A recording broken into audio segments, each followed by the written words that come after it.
This episode of the Golf Gambling Podcast on the Sports Gambling Podcast Network is presented to you by Game Time. Snag the tickets without the stress. Use promo code SGPN on your first purchase to save $20. Download the Game Time app and use promo code SGPN. And we're also brought to you by Underdog Fantasy. Underdog has just added Pick'em Scorchers where you can win 100 times your money. That's right, turns $5 into 500 in one game. Plus, every Sunday they're giving away $100K. Use promo code SGPN and Underdog Fantasy for up to 100% deposit bonus up to $500.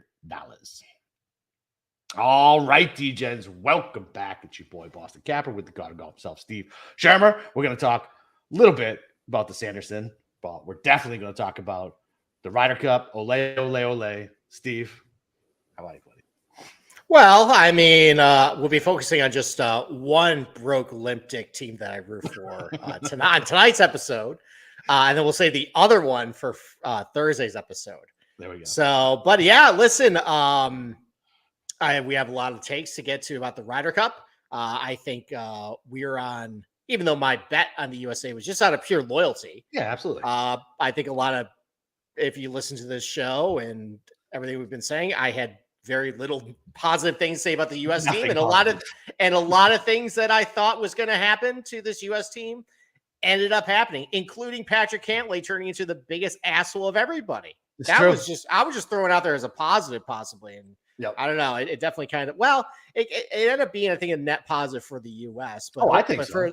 But for the overall perception of just everything, like he's kind of persona non grata now. So what's funny is like the juxtaposition of the stupid hat scandal and why he was doing it. And then when he's draining putts, yeah. So like, his competitive side clearly took over, and he, you know what I'm saying? Like, I think the hat thing was obviously fucking overblown. Just speaks to, the type of golfers that we have in this league, right? Like, I want to get paid, and I get why they want to get paid with how much money the Ryder Cup makes. And listen, I get it. Like, but at the same point, dude, you're going to Rome for a fucking week representing your country. I'm sure flying first class, getting everything taken care of. Like, it's 3 days. Like, as long as, they're not chopping up the money and giving it to all the CEOs who fucking suck. Like, I have no problem with it. Like, I get it, but dude, just suck it up and take the 3 days and play it Rome. Yeah, I mean, the hat thing I think was complete bullshit. Me too. Yeah, I mean, I literally mentioned before the Ryder Cup that he was not going to wear a hat. He didn't wear a hat at Whistling Straits. No. So maybe he said offhanded that it was just a stupid little protest, but like, I mean, it's pretty very much confirmed that he was causing a stink about not getting paid, which makes a lot of sense considering how much problems he's been giving behind the scenes of the PGA Tour. But what really could have been great though was if the U.S. the following day ended up rallying and everyone had no hat. And it kind of just spoke to the team dynamic and just how kind of lame they all were, that only like 3 guys did it and not the whole team did it. I mean, like, I think Europe would have done 100% across the board. Absolutely. No hat. And I think that just kind of shows, that's just one example of just how kind of out we were on the team. But I think I mentioned that something stunk about the U.S. team, and I wasn't sure if it was the players or the captains. It turned out to be a little bit of a combination of both. Yep. I guess, where do you want to start? Do you want to focus on the players first, or do you want to just go dive deep into attacking Zach Johnson, the captain? Yeah, I mean, we can start with him. Like, what a bumbling fucking fool. Like, what an idiot. Did he make any correct decisions? Any? I mean, I think his 4-ball pairings were fine, but it's hard to kind of screw a 4-ball for the Americans because they're good at that format. But they're good at it. I mean, right from the jump. Yeah. Those foursome pairings were absolutely atrocious. I mean, we said on the show, I think I said it was suicidal to put Sam Burns in foursomes, and here he goes, first one out. But like, besides Cantlay and Xander, like, which actually I heard a take that the Americans were kind of shooting themselves in the foot because you wanted to be a really good driver and you're putting 2 really good drivers on the same team. Why don't you split them up and maybe help somebody out? But like, the Ricky Morikawa pairing, terrible. Like, why is Ricky Fowler playing foursomes when he's really volatile, when he can barely find a fairway on his own anyways? And it's the same problem what happened with Sam Burns, with like, you have Scotty Scheffler and Collin Morikawa, 2 premier iron players. You want them playing from the fairway, and you put them with guys who just spray it all over the place. You completely neutralize that. Yeah. And then I understand that Harman and Holman played pretty good on Saturday morning, but Harman played pretty poorly the other 3 sessions he played, and that weighed him down because he's so short. He's not as accurate as he maybe advertised to be. And like what happened to the Homa Morikawa pairing? That's a perfectly good foursome pairing. Right. And especially so Justin Rose made an offhand comment about it. Like, we don't need to play our best golf with our best mate, is how we put it. Right. Like, we don't need to go out and play with our best friend to play with our best golf. So if I would understand Morikawa and Homa not playing together, if he didn't do Burns and Scotty and fucking JT and Jordan, holy shit, is Jordan bad? What happened? Like, this is usually, it didn't matter what form he would be coming into, a President's Cup, Ryder Cup, he would perform. I mean, how many holes was he out of the hole on Sunday? Like, it must have been 6, 7. I mean, I think I sent a text laughing at you, say as I think it was basically Rose and JT. They were playing horrible on the hole. Yeah. McIntyre's out of it, and then he just made offhand comment. Oh, Spieth's out of the hole. I'm like, how is Spieth out of the hole already? And he had the 2-way miss going. Like, he had no idea where it was going. Yeah. I mean, honestly, it looked like he just had a kid and just picked up the clubs for the first time a couple days ago. And that just speaks to we talked a lot about how they did not play at all. They came in very rusty, and I think that is very evident the fact that they got shut out in the opening session there. Apparently, they didn't even practice an alternate shot in the practice rounds. I heard the same thing. And this just comes back to Zach Johnson, just trying to make everybody comfortable.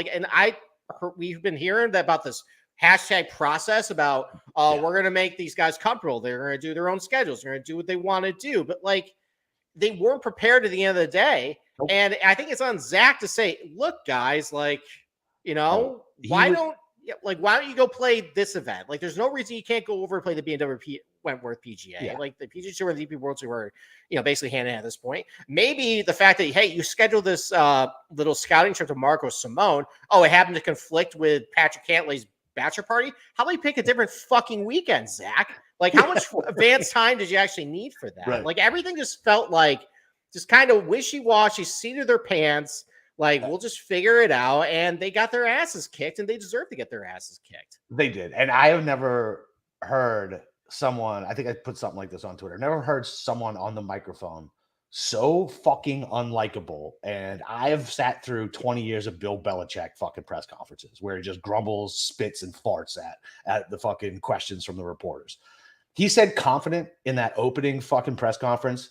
If you were playing a drinking game, you would have died 15 minutes into it. That's the only word. It was his crutch. And then when they interview him on the thing, he was a bumbling idiot. He had no answers for anything. Like, whatever the next captain is for the U.S., they need to take what he did and do the exact fucking opposite. Like, I mean, the fact that they brought his captain's picks went, 2? They got 2 wins? 2-6-1 or 2-6-2 or something like that. Mm-hmm. Like, unbelievable. Like, and he brought all the wrong guys over. Like, JT, I don't give a shit if he won a singles match on Sunday. He sucked up until then. Jordan sucked. Ricky was a fucking joke. Like, I would have obviously my Keegan homer, right? But I mean, fuck, at that point, like, Lucas Glover wanted it more. Bring guys who want it, where it means something, instead of them just going over to Rome and posing for pictures with fucking Brooks for his live team, which was funny. But the point is, you just got your dicks kicked in by Europe, and that's the fucking picture you're putting out. Like, unfucking believable. Like, I don't know, just like we said, man, like, no balls, like, just completely unlikable team. Like, the fact that I was happy that Euro won just is ridiculous. Like, I will root typically for anything USA. And like, I try to understand curling in the Olympics, and I'm screaming about some Swedish guy I've never heard of. But these fucking pricks are so unlikable. The chemistry of this team needs to change moving forward. Like, I don't give a shit that we'll probably, I don't know what we're going to do at Bethpage Black. We'll set it up so we should win, but will we? I don't know. I got to see the chemistry of the team first. Like, I really do. Like, I just don't believe the buddy system doesn't work anymore. It just doesn't. I know we don't win in Europe, but I don't care. Yeah, I mean, like, I think buddy system pairings definitely got owned this week between Scheffler and Burns and Xander and Cantlay. Like, it wasn't going well for any of those, those teams right there. And like, look, like, there was a point, like you just mentioned, like, you want to root for the U.S. and how unlikable these guys are. And we've been saying it for the last 2 weeks or so. It's just like, we're kind of out on these guys. And it mame me think at like about 3:45 in the morning on Saturday, as the U.S. were just playing like shit again on four-ball or in foursomes. I'm like, why do I do this? Why do I just blindly just bet the Americans? None of these guys seem like they want to be there. I don't really like many of these guys. I like all the European guys. Like, they're more fun, they're more fiery, they're more passionate. Like I tend to bet on those guys a lot more during the year. Yep. Anyways, but then there came a point, and I don't think people really realize this because I'm probably the only crazy one who was up like at that early hour. And plus, like, the coverage was terrible. But oh, dude, the coverage was fucking not low. I mean, it was. How do you not show every shot? How do you have to say and adjust a little bit earlier? There's fucking 4 teams out there. What are we doing? Like, it's 3:00 in the morning. How much is the ad revenue? I'm up at 3:00 in the morning. Show me the fucking golf shots. I don't like like that shit. I know. Well, my I know. Well, my point was, I don't think people realize that there was a like 10-minute window in that foursomes where it looked like Cantlay and Xander were starting to get it together and might win. And if they split that, and then we're like, okay, now they got kind of a chance. They win 4-ball, then they make a big run. We'll see. And then at that point, I just got started cheering for those fucking assholes. Slimy assholes. Yeah, I started rooting for them. I'm like, let's go. Like, whisper cheers, by the way, because everybody's sleeping. Yeah. And I knew at that point I can just never bet on Europe, even if I like them. Even if I'm just completely out of the Americans. I paid my tax, but hey, listen, I ended up isolating the best parts of the American team on my betting card. I ended up doing very well there. Went 4-0 on singles, because I knew that Brooks was just going to lay waste to Ludwig on Sunday. And Xander was going to come out on top, and Hatton was going to beat Harman and all that stuff. So yeah, it ended up being a good Ryder Cup for me. Even I think a lot of the takes, we were on the correct side of history. You, by the way, ended up nailing the correct score. Congratulations. That was very nice. If I wasn't such a stubborn little prick over here, I would have been on that too. But hey, I'm glad that we helped you to that. That's right. You were on the right track with that. And hey, that was, what was it, 20-1 payout there? Yep, 20-1. Plus we hit Homa, top US, Hatton by 0.5 point for top Euro. I know. So fucking close. So close. I know. Yeah, and I crushed on Sunday singles. Hit a good. If fucking Lowry didn't push with stupid JT, it would have been a higher payout, but it still paid out like 17, 20-1 or something like that. Yeah.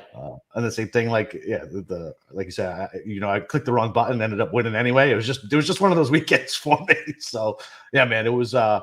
It was just very, like, even on Sunday, like I had the correct score bet going, but like whatever, I was already killing it. So I was like, you know what? I was even starting to be like, all right, maybe the U.S. can get there. And then I just look at their faces and I'm like, no, you know what? No, fuck these guys. Nope, fuck them. Let's go. You can tell Europe wanted it more. And they're just so much more likable. Like, European weenies are more likable than fucking half the guys on this team. It's so stupid. I know. I mean, now you're completely in on Rory McIlroy after seeing him want to fight Joey LaCava and like just screaming with the Ryder Cup on the bus, doing the USA Terrified Europe is on fire chant, rocking the bus there. You are all in on Rory. Shane Lowry looks like a fantastic hang. Did you see him grabbing Tommy Fleetwood's face and screaming, I fucking love you? That was pretty great. Did you see the Bobby Mack video? I did. I don't think I saw the Bobby Mack. Bobby Mack was fucking waving his hat around, fucking singing, I don't know, some fucking Scottish song. The Walk 500 Miles. From I Would Walk. And so he's swinging the fucking hat around on the bus. Like, yeah, the Euros definitely gave a good trip.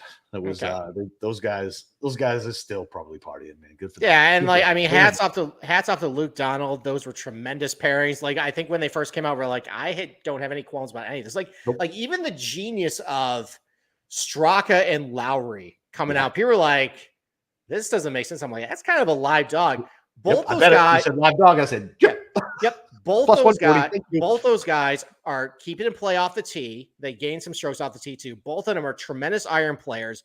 Straka's a really good putter. They both suck around the green, but an alternate shot, if you hit a good tee shot, hit a good iron shot, like, guess what you're not doing? Not really scrambling. And they came out and beat a rusty Morikawa and Fowler team, a weird pairing in there, and they end up winning. So Donald did great. They did their homework. They were sharp. It was a well-constructed team. It remains to be seen what's going to happen with Bethpage Black and with that setup, but there's a lot of really good drivers on this team, and there's a couple of younger guys who bomb it, and they're going to come up too. And I mean, look, with this USA team, you're going to probably add Zalatoris back to the mix unless he never gets healthy. Right. I got it. Been gone for how long? I mean, Will Z could be gone for that long. I know. I mean, maybe Zalatoris just never comes back again. Yeah. No pun intended. I mean, probably Cam Young makes that team. I feel like at Bethpage Black, you have to have a guy like that on the team. Yeah. But otherwise, though, I mean, we'll see what happens with it. But one other thing I want to mention to you, and this is kind of like a betting philosophical question, is so you come on this show and you always demolish the President's Cup and the Ryder Cup and all these team competitions. And it's because I feel like the strokes gained stuff, it don't matter. You can look at it, but it doesn't really matter. Right. And you're more relying on your gut and how you feel about these guys. And that's more back to your roots. Yeah. And I feel like going forward, I feel like you got to embrace that more. Oh yeah. Don't get me wrong. Like that, these are always my favorite weeks. Like they're all because you're right. Like I always clean up, and it is. And then look, you could be 100% wrong with armchair psychiatry. You know what I mean? But you watch. I mean, Christ, man, how much of this do we watch? You know what I mean? Like we know these players. We watch them play. We know what form they're coming into. We know if they got balls or not. You know what I mean? Like we see them melt. Like that is a trait. Melting and being ballless and crumbling under the pressure is a trait in golf, just like it is with a shitty closer in baseball or a bad quarterback in football. It just is. It's part of their DNA. Same reason why David Ortiz is clutch and Tom Brady's clutch. On the other side, you got Derek Carr and fucking Alex Rodriguez. You know what I mean? Just not clutch. So, yeah, I mean, I love these weeks. They're my favorite. I wish the U.S. Would have made me regret betting them, but listen, man, it's a good financial week. I hope it kicks them in the ass and makes them change, but these guys, I don't think they'll ever change. I just don't. I don't think they'll ever change. It's going to be the same good old boys club. Who's going to be the next captain? People are saying Tiger, but I think captain. I think people forget how shaky of a captain he was at Royal Melbourne. That was almost a disaster. I picked a lot of back when I was on Twitter back then. I picked a lot of fights with people, a lot of Tiger truthers. I'm like, these pairings stink. I actually went back and looked through because I was like, what did I have a problem with? It was specifically the fact that he put Webb, Simpson, and Reed together because no one wanted to play with Reed. This was right after the shovel incident. So he put Webb and Reed together 3 straight sessions. They lost all 3 of those. Yeah. Like he put out like Woodland and 4-ball. That didn't make a lot of sense. Like just a lot of weird pairings that week. And then finally, they just said, okay, well, we're paying Adam Hadwin. They didn't do any scouting trip to Royal Melbourne either. Like all those guys, it actually kind of played out similar to what this Ryder Cup did, where Ernie Els, he went deep into the analytics. He took them to Royal Melbourne. They played games together there. They all played the Australian Open the week before too. They all got reps there, and then they came in sharp. And then the U.S. team just came from the Bahamas, right? And they're like, "Oh, well, this is good prep," and not really a little hit and giggle. So yeah, I mean, it actually kind of makes me think that, because I mentioned a lot of the President's Cup. Every time they go on the road, the U.S. kind of falters, and they're going to go to Canada next year. And hey, congratulations, by the way, to your boys Siwoo Kim and Sung Ji Im. How about that? They will not be going to the military, but they will be on the international team. Who knows? Maybe we'll get some of the live guys back. Maybe Mead will come back and Cam Smith and Lockie Neiman. And the fact that those Canadian crowds are going to be really rowdy and raucous. Oh yeah. Is it in Montreal this year? It's in Montreal. I don't know if I'll actually be able to stomach betting the international team to win, but maybe a margin bet, plus 2.5 or so. Yeah, we'll see. I think maybe they might make it close. There's a ton of variables that are going to go into the President's Cup, like you said, the live guys, all this other shit. So we shall see. Yeah, but it was a good weekend for Siwoo, man. That dude's got to be the fucking happiest guy on the fucking planet, not having to go into the service. It's fucking awesome. Yeah, and good on Tom Kim, man. Did I hear right? He just let him play on that team, or did Siwoo earn it? Oh, I'm not sure, but I think I heard Tom Kim let him go. Okay. Well, I mean, Tom Kim's got a lot of time. He's 20. Yeah, that's what I'm saying. That's awesome, though. I mean, that's a hell of a gamble. All right. Well, then next it'll be Tom Kim and KH Lee doing the same thing, and then they won't have to go to the 30th parallel and man a howitzer. So yeah, there you go. All right. All right. Well, before we talk any more Ryder Cup or get into the Sanderson, going to talk to you guys about game time. Look, we're in October. Holidays are coming up. Everybody's going to be going back home where they came from. Maybe you want to catch a game. Best place to go is Game Time because you can get tickets right up to the last minute. So you don't even have to have any plans. And it's not just sports. You can do theaters and comedy shows, whatever is going on in the town you're in or the town you are going to. So look, it's the fastest growing ticket app in the country for a reason. You get the images for your seat before you go, which is very key to me. And look, like I said, if I can figure it out, you can buy it in a matter of seconds, 2 taps, and you're all set. And they're sent directly to your phone, so you don't got to dig through your email, especially at a football game when the Wi-Fi is dead and you're trying to pull it up. And you're standing in line waiting for it to buffer, and security guards looking at you. Everybody else behind you is getting really pissed off. So you have it right in your wallet. Don't have to do so. Snag the tickets without the stress. Download the Game Time app, create the account, and use SGPN for $20 off your first purchase. Terms apply. Again, create an account and redeem code SGPN for $20 off. Download the Game Time today. Last minute tickets, lowest price guaranteed. Okay. So go ahead. So as far as Brooks was super rusty. He's going to play the week before if he's on the President's Cup team. Ricky doesn't ever need to be on another team again with his bullshit win in Detroit and really not in contention, except he was kind of in contention at LACC. But other than that, he was just on the leaderboard. He was 54-hole leader. Yeah, that's what I'm saying. Kind of in contention. Kind of in contention? Okay. Right. You got to be a little more generous to Ricky on that one. Fine. He was coming in terrible form, and his win was bullshit. It was fucking Detroit, dude. Get the fuck out of here. Playing against guys like you and me. Well, if we hit that outright, you would not say it was BS, that win. But maybe. But no, I still. No, yes, you would have. Yeah, that's fine. Yes. The Brian Harmon, get the fuck out of here. Jesus Christ. Thank God but Max Homa, I feel like moving forward, I know it's obviously small sample size, but that dude is him. Like, great at the President's Cup, great at the Ryder Cup, has the right mentality, seems like he's fucking in it. So I think Max is probably our best player. I think he's better than Scotty, at least in this format. As far as like fiery, gets it done. Like I love Homa moving forward. I think he's going to be like the stalwart of the U.S. team. I mean, I still think Cantley's the best player in this format. Maybe. Because he's so older though. I guess I always forget how old Homa is too. Because he's old. Homa's like 32. Yeah. Like Cantley's 31. Like I think like both those guys share very similar attributes. Like both of them hit it pretty long and straight. Cantley's a little better iron player, but both of them are really good putters too. Like they're really good being paired with a lot of different people. They're versatile, especially in like an alternate shot format where you can either take a guy and elevate their strengths or pair them up a little bit. Like, I mean, that's why it was so crazy that like Morikawa and Homa were not a pair for foursomes. It just seems like, Homa drives it really straight. Morikawa's gonna be hitting a lot of long iron shots there. And, it just, I don't know. Stupid Zach Johnson. Anyways. But yeah, I mean, Homa was great. He definitely provides the energy. I think we both talked about it where this team desperately needed juice and he kind of provided some of the juice. He was absolutely gassed on Sunday though. He was. Fitzpatrick probably should have beat him. Mm-hmm. Fitz missed a lot of short putts. I think he hit in the water too. Like he was fucking unconscious day one though.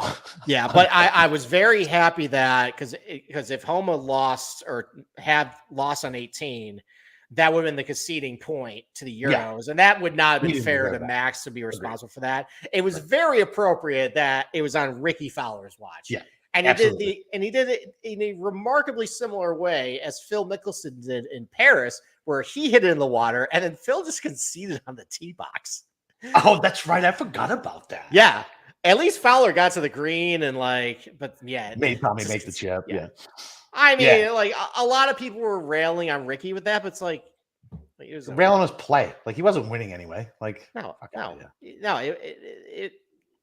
got a little bit of too much flack for that. I mean, I think his play overall definitely deserves a lot of flack. Not able to hit the fairway or hitting a putt, but yeah, I mean, it's really like the pieces on this team that I think are salvageable for like the next couple of teams. Obviously, Cantlay, Homa, Scheffler.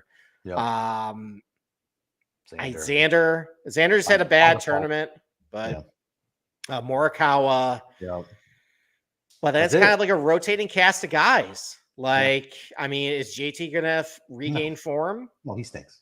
Is Spieth gonna regain form at some point? Whew, I don't know, man. Add Cam Young to the team. Yeah, Cam Young can get there. Zalatoris.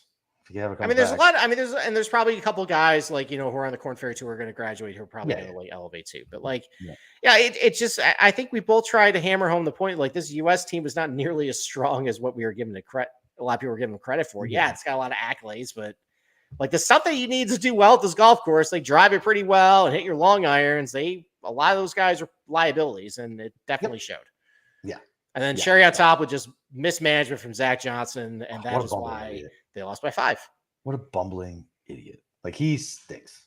And then, so do you think he told Jordan to club down when he put it in the fucking water? So apparently, he tried to absolve responsibility. He said, "I was just giving information. I didn't tell him." Oh yeah, I heard that too. Yeah. Okay, all right, great.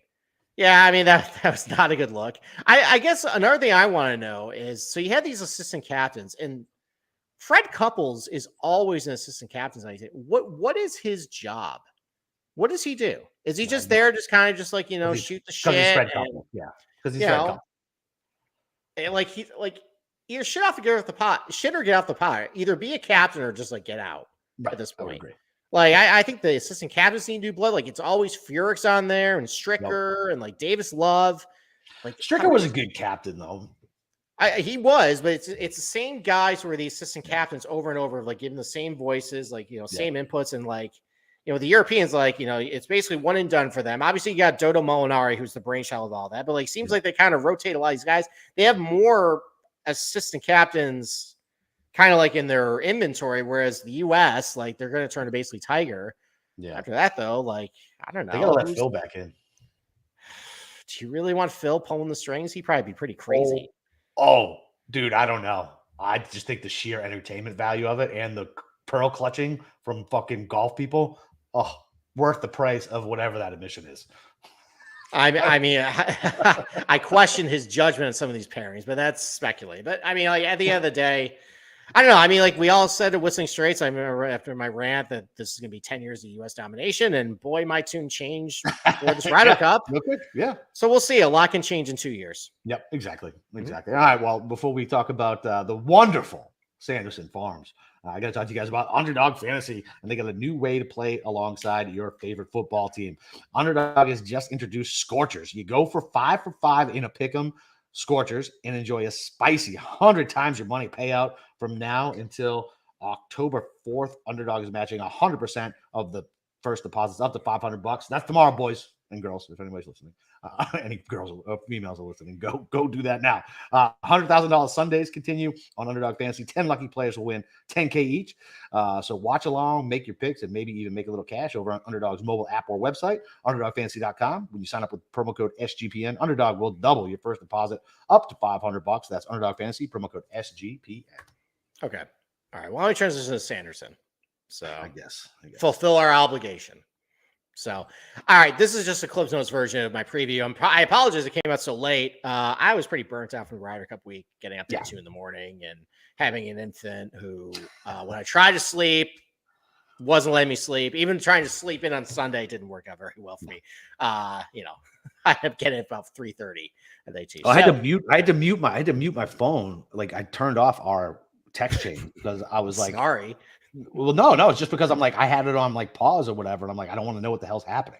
Oh, so you do like DVR and like fast forward? Yeah, exactly. I mean, it probably took you about like 45 minutes to get through with all the commercials, just zooming through that. Yeah, it was fucking annoying. It was annoying. But it was. There were a lot of annoying things about the coverage. I don't think we need to get into Paul. I think Paul Azinger is taking a barrel fire from everybody else. We need to. But for the record, sucks and blows.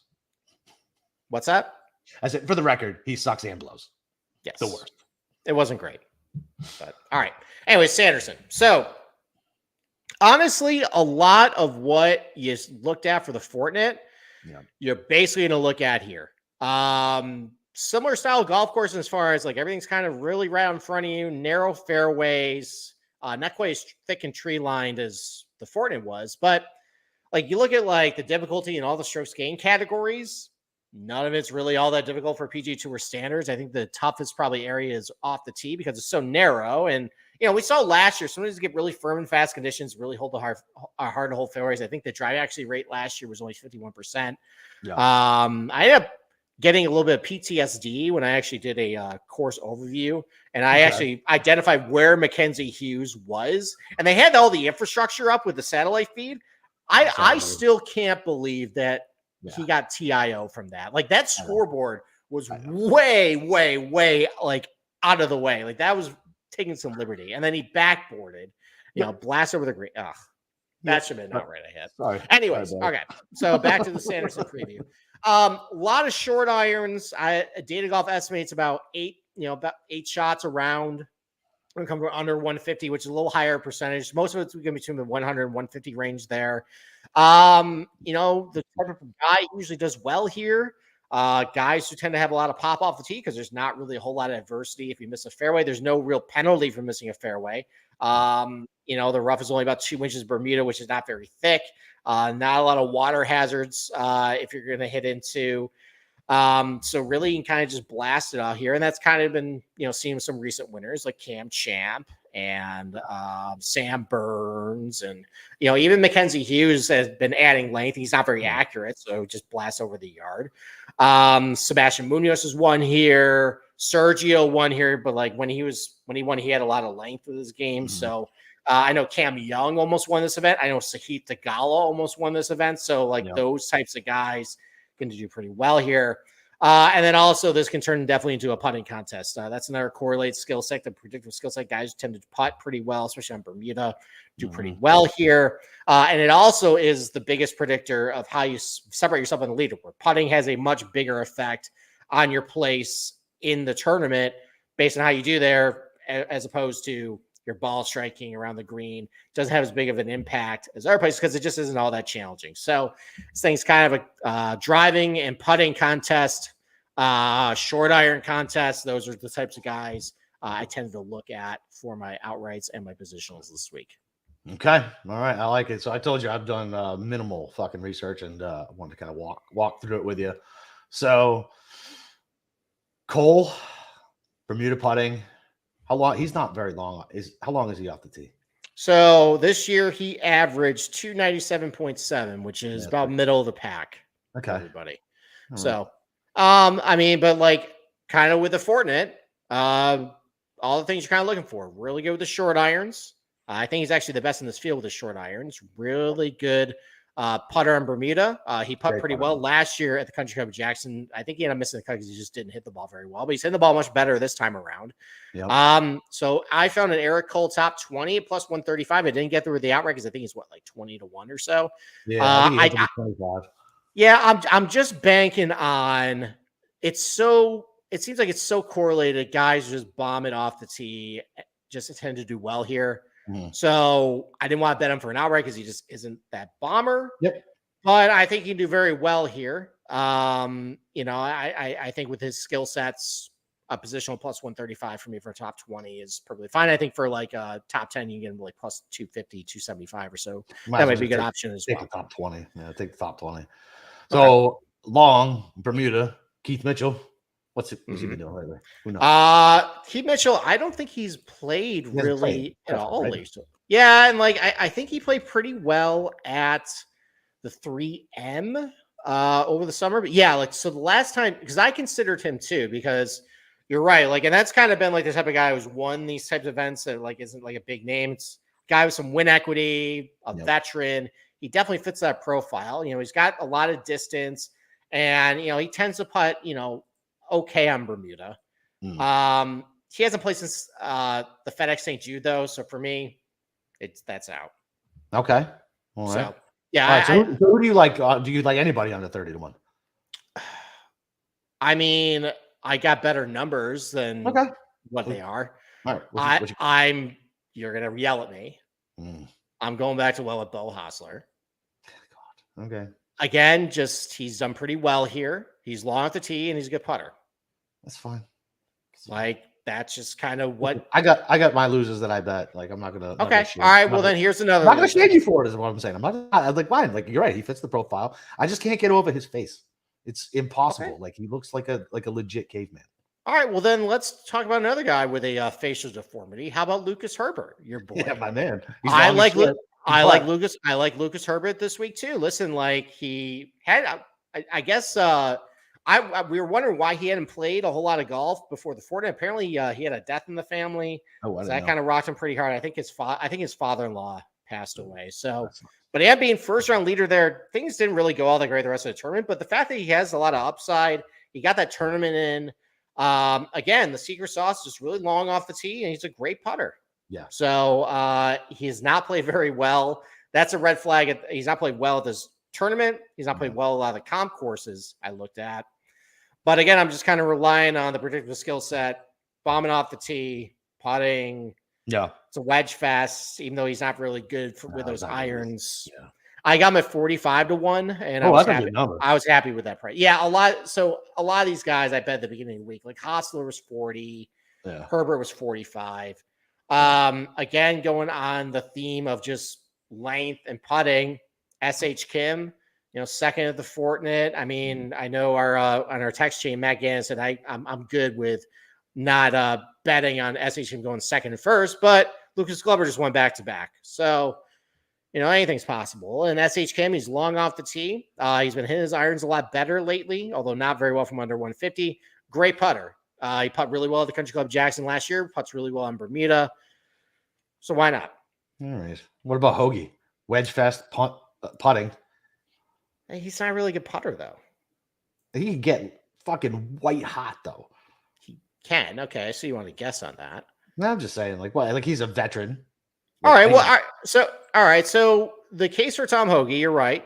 Really good with the short irons. Yeah. He did play over in he played over in Europe, and it was a little mixed for him. So let me pull that up. So I think at which tournament was it? Oh, the Irish Open. Oh God. He ended up losing about 9 strokes ball striking. Oh, is that good? That's not good. But then he came back at Wentworth and finished T14. Okay. So, the form is at least still there with him. I don't mind a bet on Hoagie, just the fact that, let's just hope he gets hot with the putter. He's short off the tee, though. I know, that's the only thing. Yeah, I mean, maybe positional is a little better for him. But if you want to bet on Hoagie, it was he like 60, like 50, 51 or so? Yeah, I'm good. Okay. I'll take. Well, so two losers that I always bet: Nick Hardy and Dylan Wu. Okay. What's Hardy's form? I lose so much money on this asshole. Hardy has not been very good. I know. Lately. And like, actually, I think this is his first tournament since the BMW. Oh God. He played the Fortnite. He was horrible.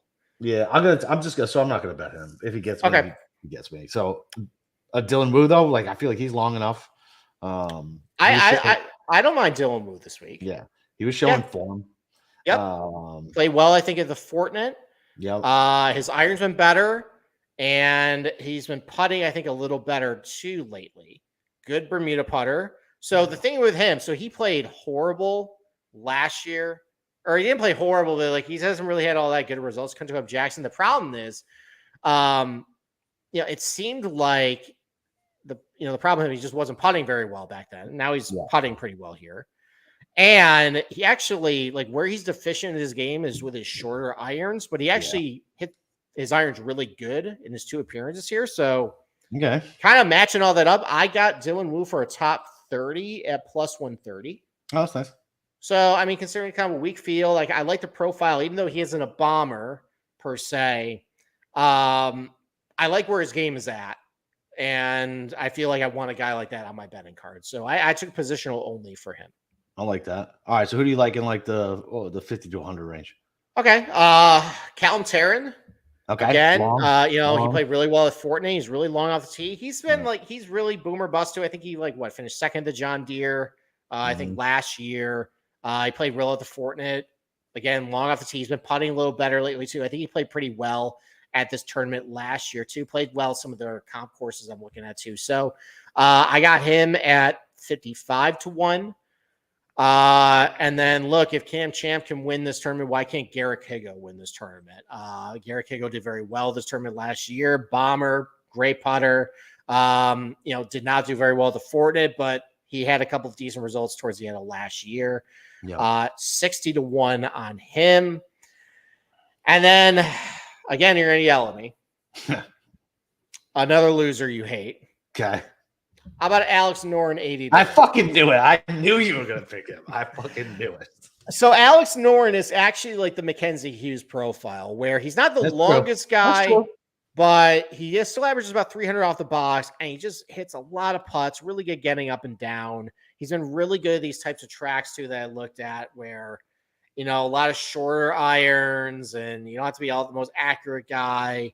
He's good at both those, facets of his game. So I thought 80-1 for Alex Noren, a guy who, he's won some big time events in his career, never won the PGA Tour, but, given his brand power, I bet that. So, 80-1 for him. So, some other guys I looked at in this range, Hayden Buckley kind of fits that profile, just really long and makes a lot of putts, but I don't think he's played since, I think the FedEx Cup playoffs, and I think he was injured too. So that's a little concerning. Yeah. Sam Ryder, maybe it's because I just saw him in 50 different commercials this weekend. My God. The Ryder Cup.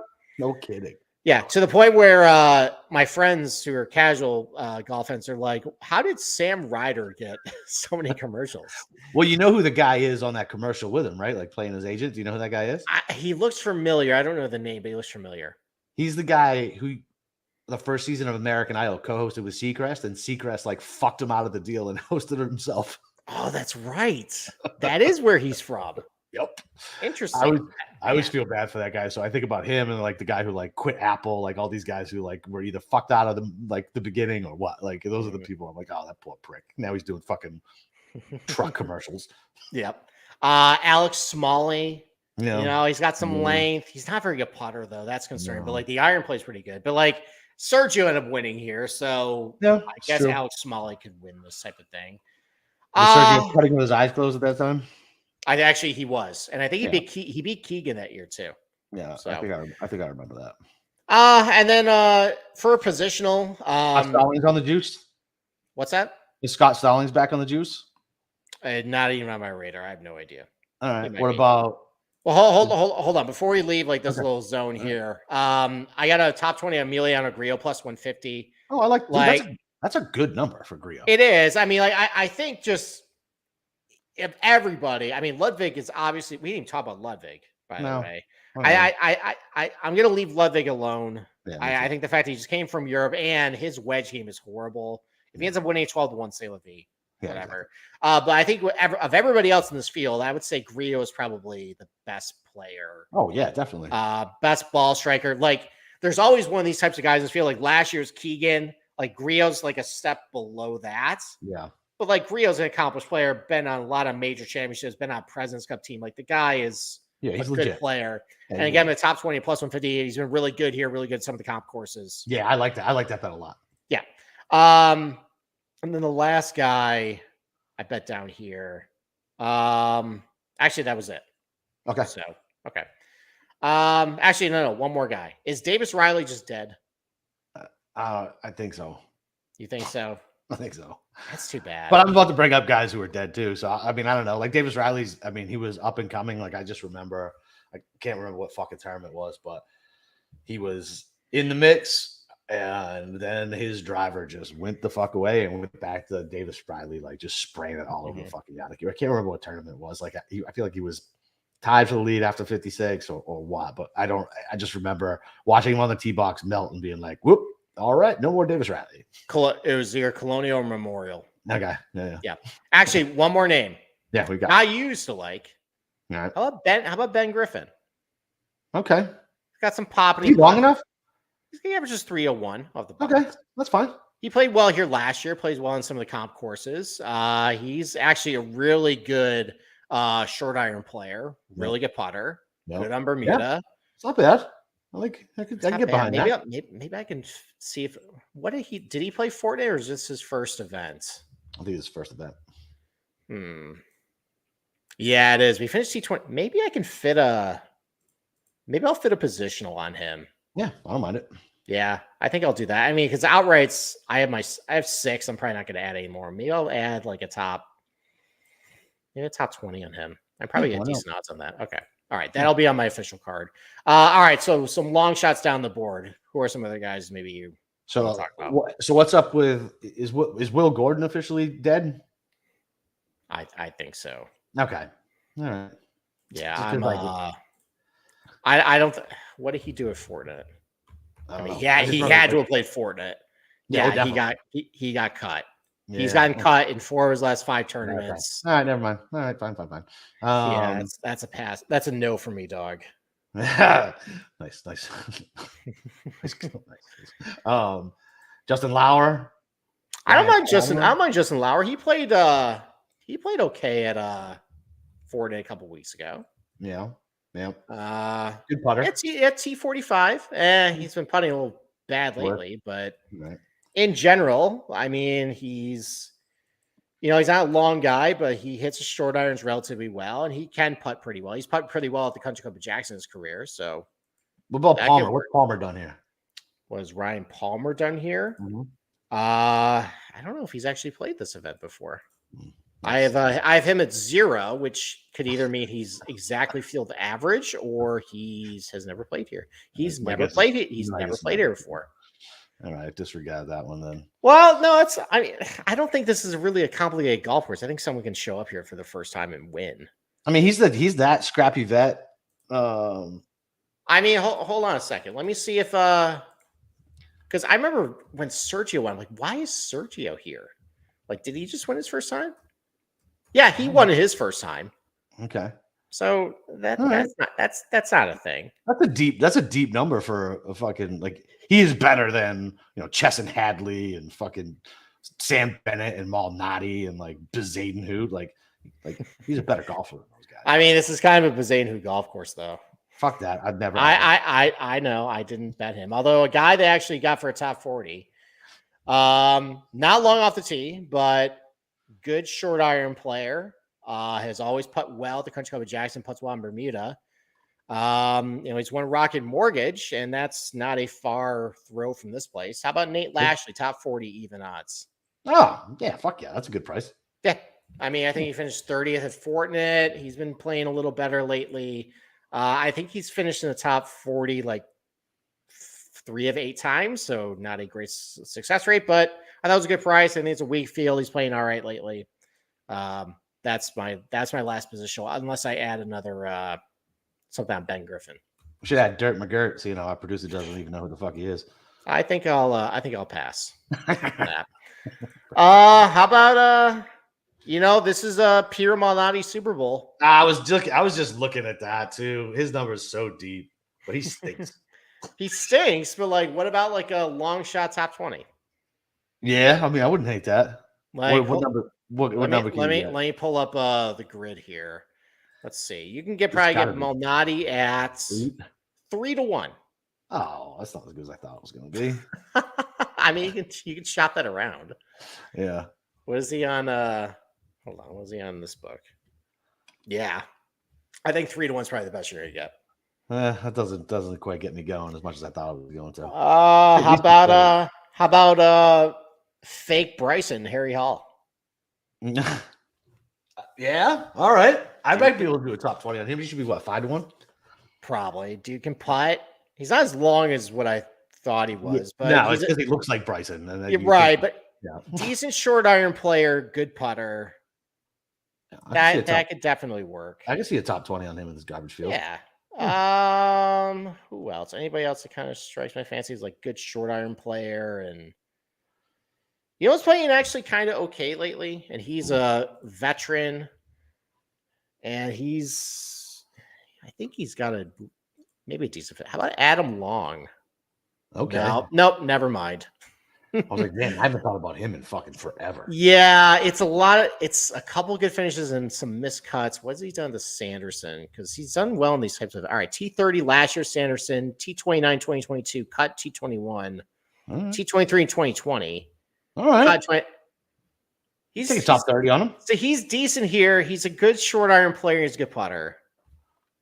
That's not horrible. No, I bet you can get a good top 30 on him. Top 40. Or top 40. Like he's 250-1, so his top 40 price probably gonna be close to like, maybe north of 2-1. Oh, definitely. That's not bad. No, yeah, why not? Shits and gigs. I think that's basically about it, though. Yeah. Oh my god, Kevin Kisner's like I know. 500 to 1. Yeah, he stinks. Isn't that just like worth a sprinkle? I thought about it, but he's so fucking short. No.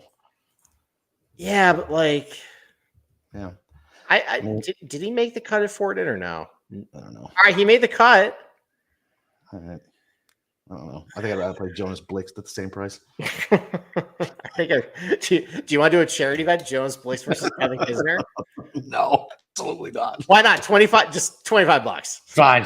I'll take Blixt. Fine. All right, charity bet, $25. Kisner versus Jonas Blixt. Love it. All right, mark that down. Okay. I don't have anything else. Do you have anything else? Nah. Yeah, so that'll be it. I'll update the card on Twitter. Although I haven't been updating anything on Twitter and it's been going my way. I would think I might. That's your job on the show, right? Like, no, it's fucking. I'm not. I'm not on Twitter, so you're supposed to be carrying the load. Well, yeah, but I'm saying putting my official card out. I haven't been doing that, and I've been doing all right. So I don't know if I'm gonna. Oh, so you. Well, how do you know? How do you know you've been doing all right then? I know what I've been doing. I don't give a fuck. You know. Okay. Yeah. I don't know. Yeah. Either way, we're coming back on Thursday. We can talk about which of our teams is worse. That'll be fun. That'll be a really fun debate. Who has the worst Jones? Yeah, for real. You guys scored 3 points, right? Yeah, we did. We scored 3 points. Oh, isn't that cute? We combined together, not even a touchdown. Super fun. And we both threw pick sixes. Yep. That's super adorable. Yeah. So we talk about those shitbag teams on Thursday. I'll scream about Bill Belichick, and we'll listen. But the picks have been going well. Another 4-1 week. So for you, not for me. Yeah, man. I'm proving why I'm the god of golf, not the god of football. I think the NFL with the just doing the gut thing, like that's been helping. I'm not overanalyzing shit. So that seems to be helping. But yeah, back on Thursday, update any changes to the Sanderson card. And other than that, talk to everybody on fucking Thursday. Let's go.